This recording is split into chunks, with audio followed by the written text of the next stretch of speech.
La candidature est une période de 2 ans, durant laquelle des jeunes filles de différents pays en ce moment viennent à Monterrey, ville du Mexique, pour vivre la première étape de formation dans notre société de vie apostolique consacrée de Regnum Christi. Elles font alors l'expérience de la vie consacrée et apprennent peu à peu à la vivre. Tout cela dans un climat de grande liberté, pour qu'elles puissent discerner, grandir dans la connaissance d'elles-mêmes, découvrir la vérité sur elles-mêmes, la volonté de Dieu, et éventuellement aussi, avec un discernement pour notre institution, pouvoir franchir le pas de l'émission de leurs vœux. Lorsque se terminent ces 2 années de candidature, les jeunes filles prononcent leurs premiers vœux de pauvreté, de chasteté et d'obéissance. Ce sont des vœux temporaires émis pour 3 ans, années durant lesquelles elles étudieront la théologie. À la fin de cette période, elles renouvelleront leurs vœux pour 3 ans à nouveau, et commenceront alors une période d'expérience apostolique, où elles pourront vivre la vie d'une consacrée en apostolat. Au terme de ces 3 années, elles prononceront leurs vœux définitifs. La candidature est un processus de discernement où la jeune fille vit pleinement la vie consacrée, accompagnée par des formatrices. Elle est à l'écoute du Seigneur qui lui révèle et lui confirme que la vie consacrée est son chemin. Sinon, le Seigneur lui montre le chemin du mariage. Il est certain que la jeune fille vit ces 2 années dans ce centre de formation pour discerner une possible vocation à la consécration. Cependant, comme elle n'a encore prononcé aucun vœu et qu'elle est à Monterrey comme candidate, elle est avant tout disposée à ouvrir un espace de discernement, sachant qu'il est possible qu'elle ne choisisse pas cette voie. C'est beau, parce que tu vis déjà comme une consacrée, bien que tu n'aies pas prononcé de vœux. Il me semble que c'est un moment approprié pour commencer à vivre avec beaucoup plus de liberté, que tu deviennes consacrée ou non. Tu commences à vivre pour de vrai. Dieu te guide. Que tu découvres que la vie consacrée est ton chemin, ou que Dieu t'appelle plutôt au mariage, tout cela arrive parce que Dieu te mène sur un chemin de liberté. Finalement, peu importe le chemin, car tu sais entre les mains de qui tu es. À la candidature, toutes les jeunes filles ne sont pas mexicaines. Il y a de nombreuses cultures différentes. C'est une culture qui voit la réalité depuis le cœur. J'ai dû ouvrir mon cœur encore plus à mes sœurs, au monde, à Dieu et à ma vocation. Le fait n'est pas seulement d'arriver au Mexique, c'est arriver dans une communauté très internationale. Il ne s'agit pas de s'adapter seulement à la culture mexicaine, mais de s'adapter un petit peu à la culture de chacune.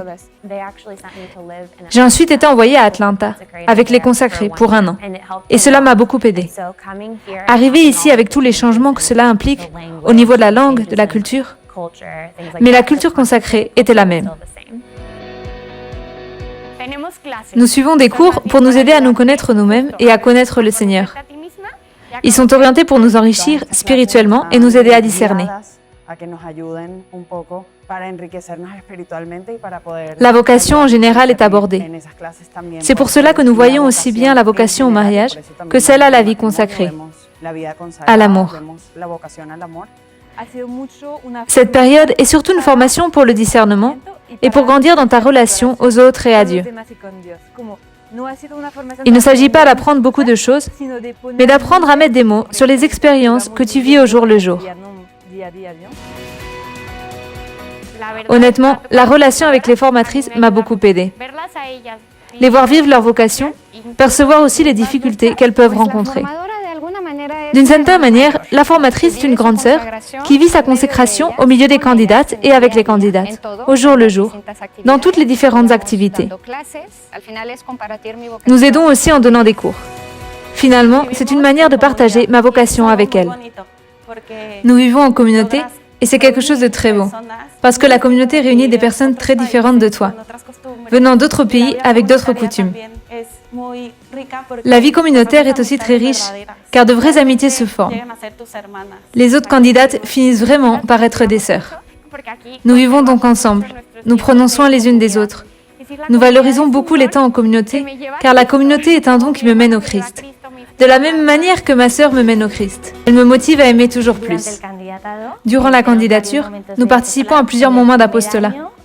Pendant la première année, notre apostolat se centre principalement autour des besoins du diocèse de Monterrey.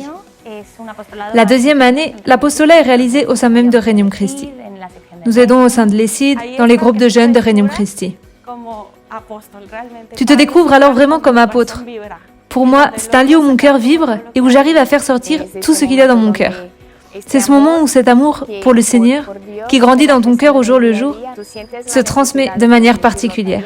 Finalement, notre apostolat, c'est toute notre vie. Chaque rencontre, chaque instant est apostolat, puisque c'est transmettre le Christ. Cela était aussi très beau de grandir ensemble en tant que famille. Avant cela leur coûtait beaucoup, car ils ne comprenaient pas la richesse de ma vocation. Et maintenant, ils réagissent ainsi. C'est la vie que ma fille a choisie, accompagnons-la.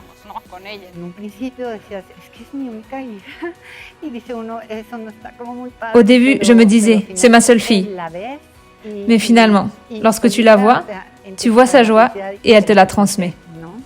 Et j'ai senti toute une communauté qui l'entourait, voilà, une grande fraternité, une grande famille, voilà, qui rejoignait un petit peu la nôtre. Voilà, et on s'est sentis, nous, accueillis dans cette famille. C'est une expérience qui nous rend heureux. Nous sommes heureux de son choix et de savoir qu'elle est heureuse dans cette voie. En tant que parents, nous serons toujours là pour elle. Si elle en a besoin, elle sait que nous serons toujours là. Nous disons à chaque candidate qui arrive pour 2 années que cela vaut la peine de venir rencontrer l'amour de Jésus. Si c'est un désir qu'il a mis dans son cœur, cela vaut la peine de faire confiance, parce que l'on ne sera jamais seul.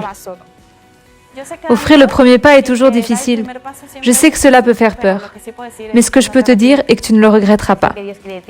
Si c'est ce que le Seigneur veut de toi, et que tu poursuives ou non dans cette voie ne te fera jamais perdre ton temps. Tu investis pour toute ta vie. La candidature m'a faite toute neuve.